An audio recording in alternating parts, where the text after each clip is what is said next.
We're here with Scott Rowland today. Wanted to talk about bidding best practices. What can subs learn from conversations with great construction managers? So I've known Scott for a number of years now, and I'm lucky enough to have him in today to discuss this with us. So Scott, thanks for coming in. Just to get things started, if you want to tell us a little bit about your journey. Perfect. Where you started. I know you're with Gilbane now, but how'd you come to this where you are now? Well, first and foremost, thank you for inviting me over here. It's been a pleasure knowing you and working with your organization over a number of years. So my name's Scott Rowland. I'm currently a senior project executive with Gilbane Building Company here in Connecticut. I've been with Gilbane just under a year, and prior to that I was with a competitor in this market for over 25 years. I think a majority of my career, I'd say over 10 years, have been in the pre-construction and more importantly procurement or purchasing department with a lot of the major commercial construction companies in this local market. Great, that's great. Pre-construction and bidding, you must see a bunch of different subcontractors, how they present themselves, how they put their proposals together, how they communicate before the bid goes in, after the bid goes in. What kind of sets a great subcontractor apart from the rest at those stages? Unbelievable question, and I think we're seeing a shift in the market, right? Where I was always a big proponent of phone conversation, right? As a person I used to work with used to always call it the spoken word. Right, you can learn a lot by talking to an estimator, talking to a project manager of a subcontractor. And I think the industry is now shifting more toward emails and even more recently toward text messages, which I still don't think you can get the understanding of what your bid represents through a written communication. And I still am a big proponent of verbal communication and talking through it. So one of the things I look for is, a lot of people make bid coverage calls. Does that subcontractor pick up the call when we call them to see if they're interested in bidding? Have they looked at the drawings? Do they return our phone calls or are engaging? And how engaging are they in looking at the project versus just feeling like your bid's a number to them? Okay. Yeah, I'm assuming that systems like Building Connected and those types of systems give you the metrics that a subcontractor opened up the email, opened up the drawings, downloaded the drawings, all that. So you're probably looking which sub downloaded the drawings 11 o'clock the night before the bid is due versus... You're absolutely right. And one of the things I also look for when we receive a proposal is, I almost focus on the number last, right? It's how the bid is presented or the proposal's presented. Clear, concise, are there true qualifications? Right? Sometimes the organization of the proposal actually speaks to me that the subcontractor spent time actually looking at the drawings and put together a well thought out proposal and understood the documents, right? Because I think we can all agree that on every job there's probably certain issues or items on the documents that people can interpret different ways. Right? And it's very important to understand how each subcontractor interpreted certain areas of the project or certain aspects or certain materials because every job is set up a little bit differently. So for me, understanding and looking at that proposal speaks more volumes than just a number. Okay, that's great. Is there something that the best estimators do before a bid goes in that sets them apart? Like maybe how they communicate or the questions that they ask? Do the best estimators send a bunch of RFIs or, what kind of sets a good estimator apart at that point? Another great question, Rich. I mean, from my experience, and there's a handful of times where I kind of like setting up a virtual meeting with the estimator for the subcontractor prior to the bid to understand what job they're looking at. What are some of their questions, their assumptions? Maybe RFIs haven't been answered. How can we help you clarify or qualify your proposal accordingly that then we can share with maybe some of your competitors that are also bidding on this project? Because I think, and correct me if I'm wrong, but whether or not you win a job or lose a job, you want to make sure if you do lose a job, you lost it apples to apples, and it was one-for-one comparison, everyone's looking at the same project. That's probably the most important thing. So I think, you know, one of the best practices is engaging with the construction manager or the general contractor early, trying to set up a 1 hour or 30-minute page flip, right? Hey, here are some of my questions, here are some of my concerns, I'd like to educate you on it, or I'd like to tell you what I'm thinking about, you know, before you receive my proposal. I think that initial connection develops that relationship from the onset. Yeah, and you've seen, you know, successful subcontractors do that. We've seen a big or a reduction in the bid spread by setting up virtual meetings with subcontractors prior to the bid due date to try to get alignment on the scope and an understanding on maybe our written scope of work or the documents weren't very clear. They might have been to us, but not to the bidding community. So how do we clarify that? Now that's on private jobs. On public jobs, you don't have that luxury. So I'm talking more about the private sector right now. Sure. Okay. So after bid day, what kind of follow-up from a subcontractor makes an impression on you? I think sometimes it's time, right? Because we need time to review the proposals and digest the proposals, and depending on what trade, millwork, it might not be as important as structural steel or concrete or some of the mechanical, electrical, and plumbing aspects. So maybe some time, depending on also the size of the project. But then I think, again, trying to schedule a follow-up 30-minute virtual call or a half-hour call to review your proposal speaks volumes to me, rather than just myself or my team evaluating your proposal, you know, on the basis of just what they received via email, right? Sometimes walking through certain details, certain qualifications, certain quantities, you know, highlights a lot of discrepancies or different things on the documents. Okay, yeah. I can see how those conversations, you know, and even just when I go to a scope review meeting, there's always something that we're not completely aligned on. And so, yeah, it's really helpful to have those, especially now that you can easily record, you know, virtual meetings and go back and, you know, take those notes and make sure that you're... But I think another important aspect of every job, I'm a big, you know, I've said this a lot to my colleagues, is, you know, there's two aspects of the job. It's the parts and the pieces of what we're building, but it's also how we're building it. It's just as equally important. How many phases, how many deliveries do you need to assume? How is access into the building? What's the site logistics? You know, too many times we've been in scope review meetings where subcontractors haven't even reviewed the schedule to understand the time frames and delivery time frames or logistics in different phases. They just simply look at the documents and just take off the parts and the pieces. But how we're building it, to me, is equally as important as what we're building.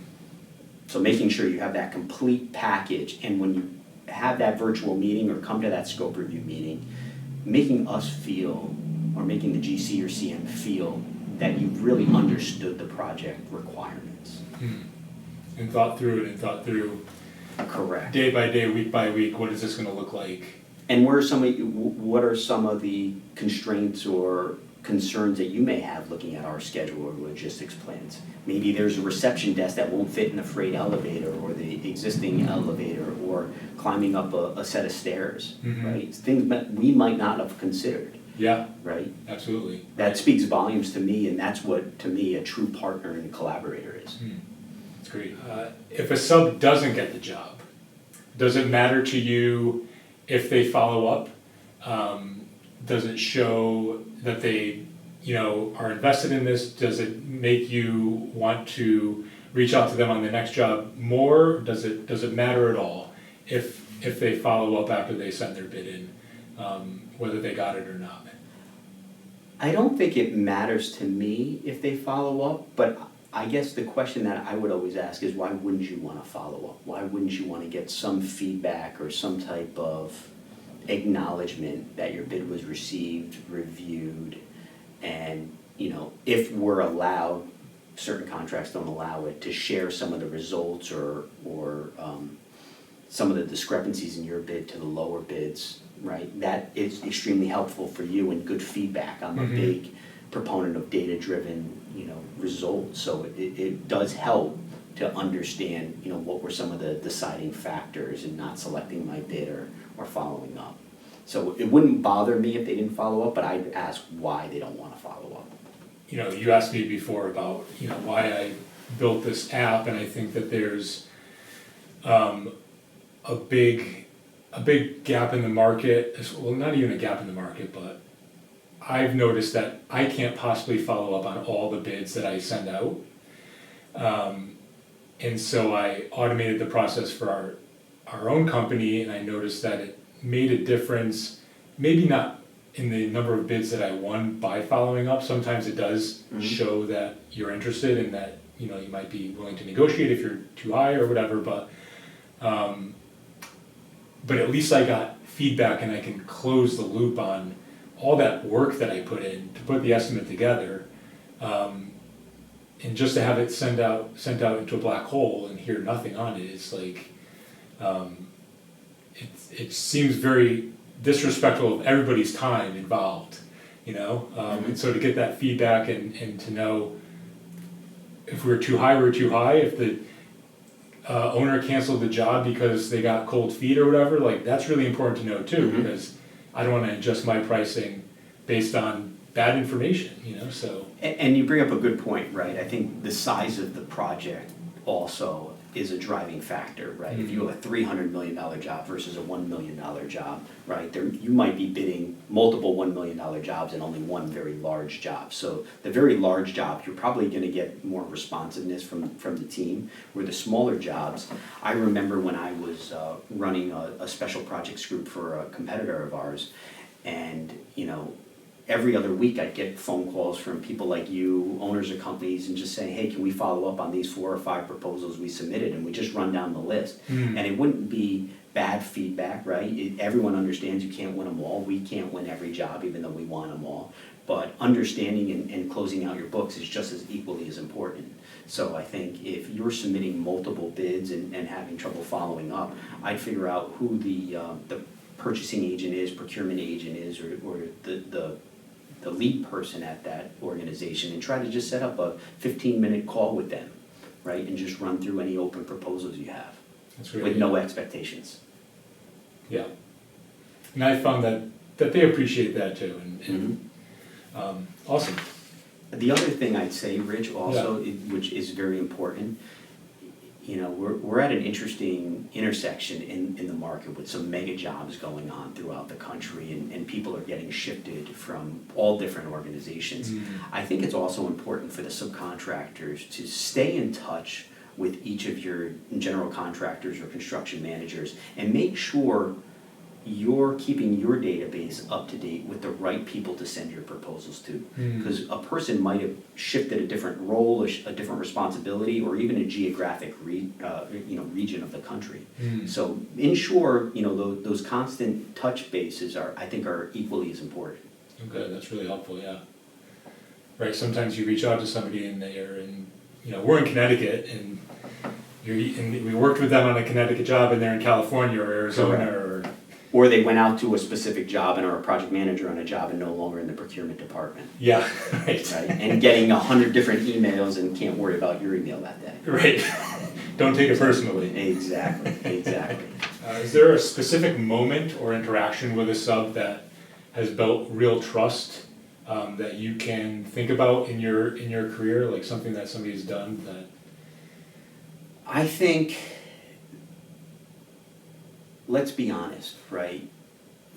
We're all builders, whether or not we're general contractors, construction managers, subcontractors, right? We can typically all do the same types of projects, right?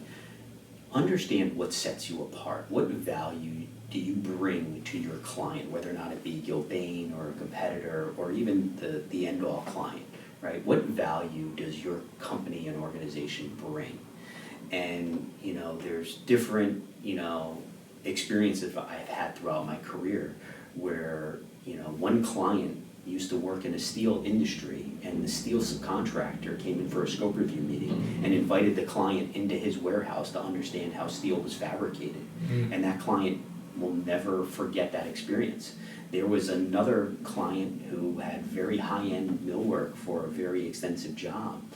And, we visited the millwork shop so he can understand how it was being fabricated and processed, and the shop drawing process, and could actually physically see the samples and his millwork getting assembled, right? So I think looking for that types of value and that types of true partnership, not just this is a business, we all want to make money, but what value am I providing, right? And sets me apart. Yeah, so I want to thank you again for coming in today, and this has been a really good conversation. I've learned a lot. And I've been doing this for, I've been in the estimator seat for 18 years. I was on the project management side for a CM for a few years out of college.